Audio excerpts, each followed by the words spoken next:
What is the most disturbing thing you've witnessed at your job? I was a bored cashier who wasn't allowed to leave her counter. If a customer rejected their receipt, I was supposed to rip it up and throw it away, but I tended to defy regulations by tearing off the bits with personal information, folding the rest into origami, and giving it to the next child who came though my line. Because getting parents to give you compliments is pretty much a survival tactic when working retail. One night, I'm working a closing shift and it's snowing out. A mother comes up to my register with two young girls, one of whom is pale and leaning listlessly against the counter. The other is full of energy and being a brat as only a brat can. The mother is buying her a toy, and as soon as I've scanned it, she starts to rip the packaging open. The toy is broken by rough treatment before the mother even receives her receipt. The woman asks if we can replace the toy for her for free, right then and there. I tell her that I'll have to get a manager to find out, and the daughter screams for her toy. The mother comforts her bratty child that tomorrow they'll take the broken toy to our competitor and say that it came out of the package that way, but that for now they'll just go and pick out something else. She asks me if I can watch her second child, who isn't looking well and hasn't said a word. I tell her that that's not our policy, and she walks away oblivious, assuring me that she won't be a minute.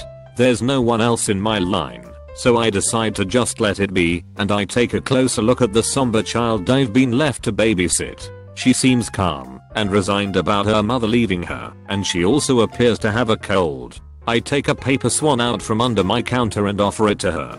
Her eyes light up.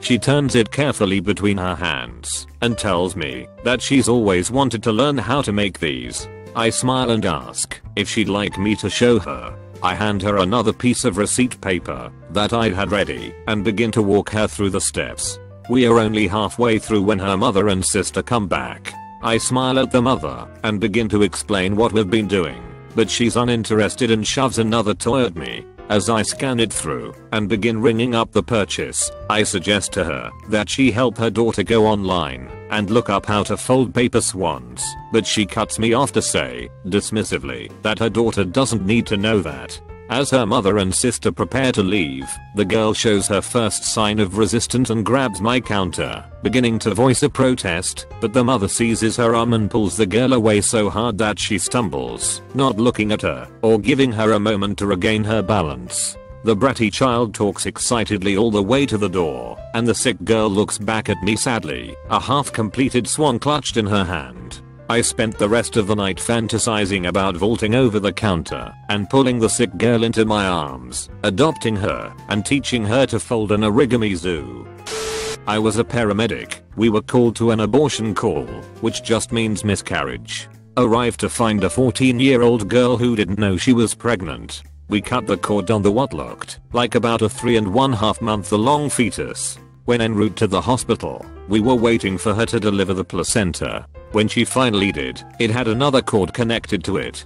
Twins. Stillborn twins. Did I mention this was my first day on the job? And it was my first call. I work in a state senate. My first day on the Senate floor, I saw that a lot of the senators weren't physically there, and staffers pushed buttons at their desks to vote for them along caucus lines. This is a regular part of the process, but it really shocked me when I first saw it. A man have a heart attack and the customer behind him just step over him and demand service. I worked at a restaurant where we caught a mouse in a glue trap. The chefs tortured it. They cut it open, removed its organs, and let them with a bic while it was alive. When I yelled at them to stop, they mocked me for being some feel girl. I saw a man get crushed to death. I was working at a chemical plant that was in the late stages of construction. We had a cement factory on site, and it had a large cement mixer that was approximately 20 feet in the air. The cement was poured into it, it rotated to mix the cement, and then it would tilt and pour the cement into a truck that was parked underneath it. One afternoon, the mixer stopped rotating for some reason. A group of maintenance workers climbed the scaffolding to inspect it. Once they got to it, they tied off to the scaffold using lanyards. The mixer was protected by a metal cage that covered approximately 75% of it. One of the maintenance workers grabbed a 2-foot long metal wrench and walked into the small gap between the mixer and the cage. When he got to the back of the mixer, he bent over and did something with the wrench, and the mixer lurched out of its track and pinned him against the cage, crushing his whole upper torso. As the mixer rotated, it dragged his body out of the cage and off the scaffold until his lanyard broke his fall, leaving him suspended about 10 feet of the ground. Blood kept gurgling out of his mouth and nose and onto the ground below as his body twitched. After a couple of minutes, he stopped twitching and just went limp. I was exiting a building about 25 feet from him as I heard the people start screaming. This happened over a decade ago and it still creeps me out when I think of it. I've wanted to tell this story for a long time. I work at a restaurant as a server. I was taking food to a table for 4, nothing out of the ordinary. They even all got the same thing, so it was very easy passing out the food. So upon setting the last dish down on the table, I asked the mandatory question, do you folks need anything else? They replied no, everything's great. So I walk away from the table, tray in hand. All of a sudden I hear a ruckus behind me. I turn around to see a spilled drink on the table, and the horrified face of a 9-year-old boy looking at what he'd done. This boy's mother reaches across the table and backhand slaps her kid. As he recoils from the slap, and then comes back up, hand holding his face, on the verge of tears, his mother slaps him again. You don't take the ketchup without my permission. I run back to the table, and make an effort to clean up for them, with the sobs of this kid echoing throughout the restaurant. Apparently the kid reached across the table, to get the ketchup bottle and accidentally knocked over his drink. Why his mom reacted in such a horrible fashion, I have no idea. A 46-year-old father of 3 burst into tears when he was told he was being made redundant. Something about seeing a grown man cry that is horrifying. I currently work in radiology, a support position, IRNAD. The case that got to me the most was a 25-year-old kid who was in the hospital for a handful of digestive issues, abdominal pain, bloating, bad bowel movements, that sort of thing, and on the court, it turned out the majority of his intestines had been replaced with cancer. Way past any hope for treatment. This kid didn't have long. It got even worse when I read into his history a little bit. The kid had been into the hospital a year previously for similar, but milder digestive issues, particularly diarrhea. Unfortunately, at the time, his insurance wouldn't cover the cost to get a court scan, so the docs sent him home with Imodium and Pepto-Bismol and told him to drink lots of fluids. A year later, and his abdomen has more cancer in it than guts. Fuck the healthcare system, seriously. Oh, that's an easy one. I used to be an EMT and responded to a call for difficulty breathing on Christmas morning. Wow, that sure sounds like a tragic situation and definitely something heartbreaking. Show up, front doors open, knock on the screen door, and hear a faint help me come from just inside the house. Hear children crying. Sounds like mom collapsed. Partner and I enter the house along with 2 firefighters from the truck. The FD responded with us. The mom collapsed alright. Mostly because of the knife that's sticking out of her shoulder. The kids are next to her bawling their eyes out. We are radioing for police. The firefighters are calling their brother's help in case whoever stabbed the mom is still around. Cop cars come screaming up. We realized one of the kids smells like gasoline. Da fuck. While we are patching up their mom, my partner finally gets one of the kids to calm down enough that they were able to describe what happened. Dad was sleeping in. The kids woke him up to ask if they could open Christmas presents. He wakes up and backhands one of them. Mom starts crying, probably because the husband hit their kids for waking him up on Christmas morning. So he stabs her with a knife right in the shoulder. Then he walks down to the basement and grabs a gas can, starts dousing one of the kids in gasoline. He strikes a match when he hears his wife on the phone. She's only able to get out that she's having problems breathing. He storms out the front door. These kids sit and watch their mom bleed on the floor while they're covered in gasoline. On Christmas morning.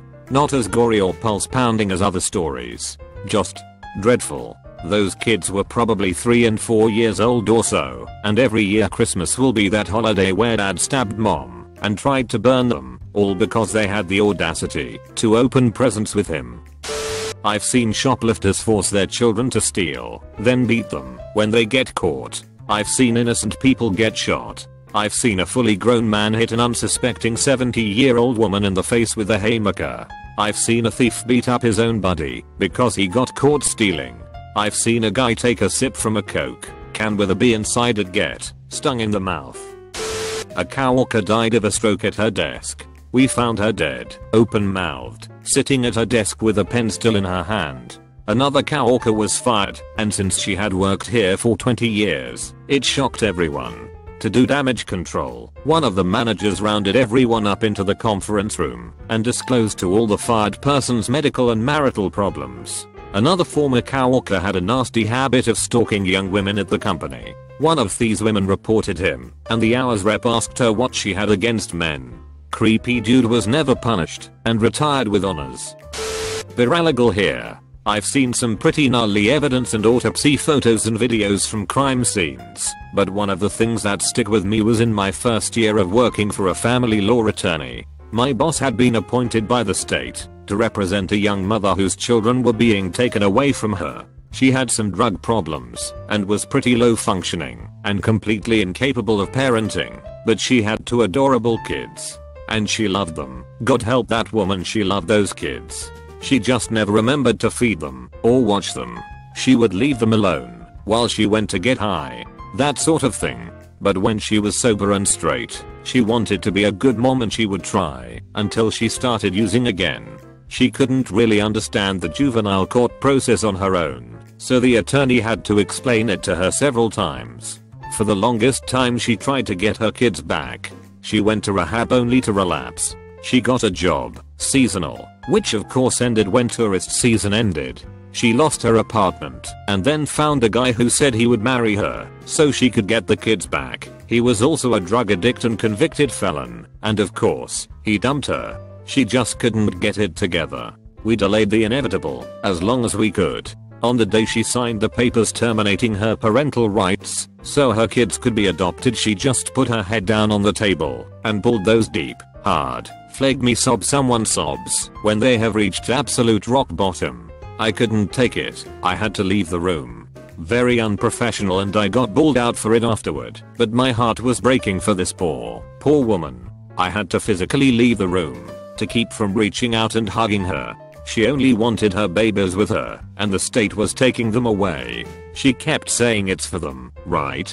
It's for them. And we reassured her that of course it was, and she was being such a good mom by letting them go. Those tears and those sobs, and seeing the heartbreak and loss in that mother's eyes tears me up every time I think about it. I see her around town, of course. It's a small town. I don't know if she would recognize me, but I always look down or away when I see her in a store or somewhere.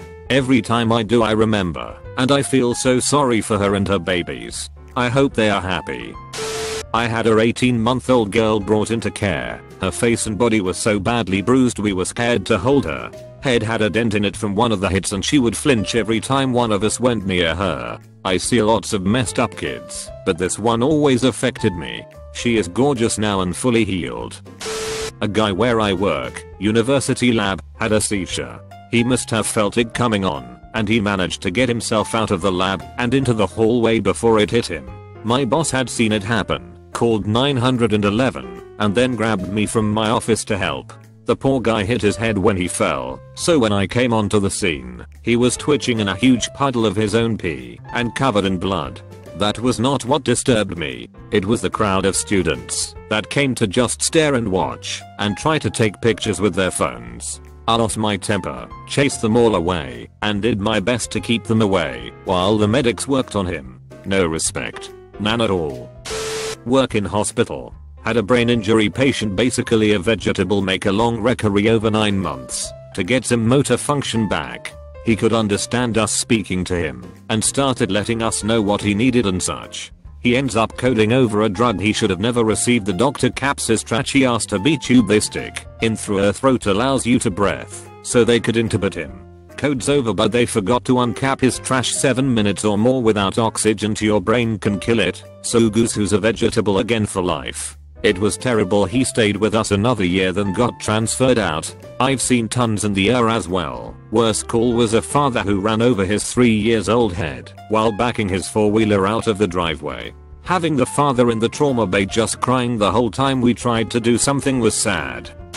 I watched a fax slowly print out. It was an appeal response letter I received back from Horizon NJ Health. They were upholding the denial of an 80-year-old man's spinal surgery. He was now liable for over $100K. He was admitted on Wednesday. Insurance wanted him out on Friday. He stayed until Monday when the staff cleared him to walk on his own. The pet store I worked at had a freezer for storing damaged merchandise, the animals that died before being sold. It was stuffed with frozen mice, reptiles, parrots and fish. It made me profoundly sad to look at their little icy bodies. I work in a care home for people with learning disabilities, so I've had shit thrown at me, seen shit smeared on the walls and floor, seen grown people lying in their own bodily fluids, soiling themselves while being bathed, self-harming, soiled nappies, soiled beds, coworkers being attacked by residents, have to handle shit, butts, saliva etc. Bathe and dress old disabled men, etc etc. Probably the worst thing was when I was out with some of the residents in town, and at McDonald's one of our residents soiled themselves. Instead of telling me and going to the toilet, they panicked, crying and screaming, taking off their shit-filled pants and flicking them around on their foot in a windmill motion, causing stray pieces of shit to fly all around the McDonald's and at innocent members of the public. Eventually I managed to get them calmed down, but I bet everyone at that McDonald's had a story to tell when they got home. You get numb to it all after a while. I actually often forget how disgusting some aspects of the job can be to people who don't experience in care services or other careers that involve this kind of work.